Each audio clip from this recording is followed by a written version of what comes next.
si lent. Les Français parlent aux Français.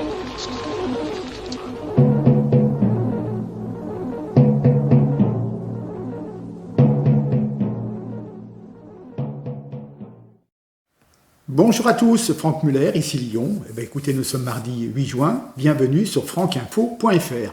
Ravi de vous retrouver. On va essayer d'être très bref. Macron giflé dans la Drôme. Alors, les faits, eh ben, vous l'avez vu certainement des images. Je vous laisse les revoir vite fait.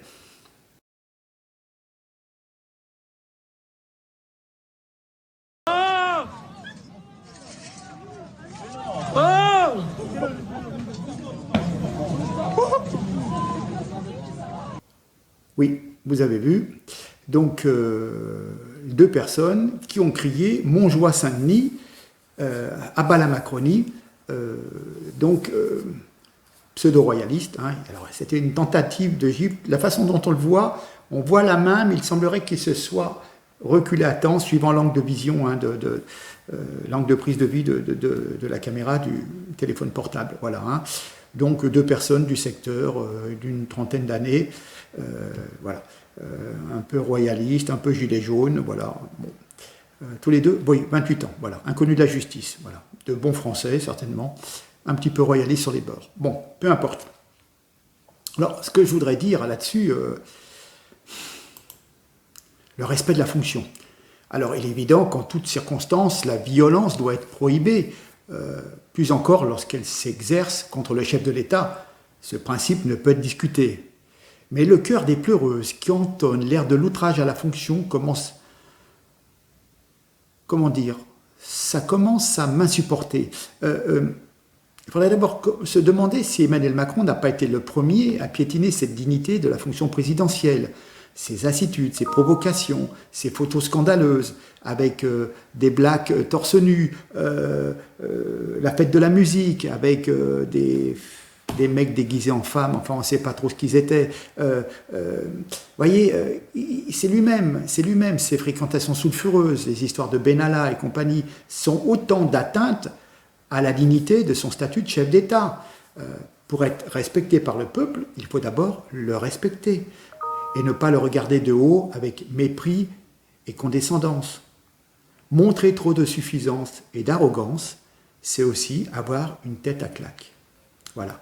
Alors, je voudrais revenir quand même sur cette histoire, car jamais, et sous aucune république, un chef d'État n'avait nécessité un tel service d'ordre. Il est tant détesté, tant haï, tant menacé à plusieurs reprises. Macron coûte près de 450 000 € à chaque déplacement. Depuis les Gilets jaunes, il y a eu une augmentation du budget de la garde rapprochée de plus de 450%, y compris dans les petits villages tranquilles où il se fait conspuer et menacer. Pourquoi continue-t-il à persister dans cette fonction présidentielle alors qu'il se fait exécrer, pester, répugner, même dans des endroits à la campagne réputés très calmes? Imaginez si Macron allait dans des zones sensibles. Il n'en reviendrait point, car son service d'ordre ne suffirait pas. Donc nos impôts servent à sa protection. Quand un chef d'État gouverne en force de façon autoritaire, prétentieuse, malveillante, arrogante, méprisante, voire insultante, et contre la vie d'un peuple, ou pratiquement presque contre la vie d'un peuple, voilà ce qui arrive. N'oubliez pas qu'il avait été élu, je crois, avec 76% d'abstention. C'est une relation de cause à effet évidente. Tout ce qui s'est passé durant des semaines et des semaines de gilets jaunes, avec toutes ces personnes tabassées, amputées, éborgnées, voilà. Ce monsieur ferait mieux de ne plus jamais se présenter à aucune élection. Ça ferait tant de bien à notre pays. Alors, je suis très surpris, j'ai vu un tableau, je vais vous le présenter. C'est celui-ci. Vous voyez? Donc, il est bien indiqué, déplacement de Macron, 2017, 10 gardes du corps, 30 policiers, 2 GIGN. 2021, 150 quarts de CRS, 50 gardes du corps, 1000 CRS, 500 GIGN, je ne comprends pas, 10 drones, 20 tireurs d'élite. Enfin bon, quoi qu'il en soit, c'est quelqu'un qui n'est plus du tout apprécié, et je m'étonne d'avoir des sondages où il est encore donné à 44% d'opinion favorable. Ou alors, n'oublions pas que les instituts de sondage, notamment il y en a deux qui appartiennent à des milliardaires, qui sont quand même assez proches de Macron, et il y en a un notamment qui est carrément dirigé par le fils à Brigitte, qui est donc président de Qantas, etc. etc. Et donc c'est lui qui sort les sondages. Bon. Sur ce, écoutez, certainement la vidéo la plus courte que j'ai jamais faite, 5 minutes, mais je pense qu'il va falloir que je vienne vers ce format, car je m'aperçois que les gens ne vont pas assez au bout de mes vidéos. Ils n'ont pas le temps, parce que vous êtes sollicités par la vie de tous les jours. Hein. Voilà. Donc, le respect de la fonction. Pour être respecté par le peuple, il faut d'abord le respecter et ne pas le regarder de haut avec mépris et condescendance. Voilà. Évidemment, quand on dit aux gens, vous voulez du boulot, il n'y a qu'à traverser la route. À force, au bout d'un moment, il y a des gens qui pètent les plombs.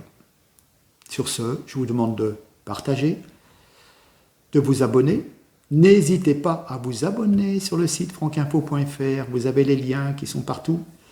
Et puis je vous dis à très très bientôt. Hein. Ravi de ce petit moment, 5 minutes, c'est court. Allez, partagez. Merci. Je vous salue. Je vous embrasse. Et à très bientôt. Merci. Au revoir.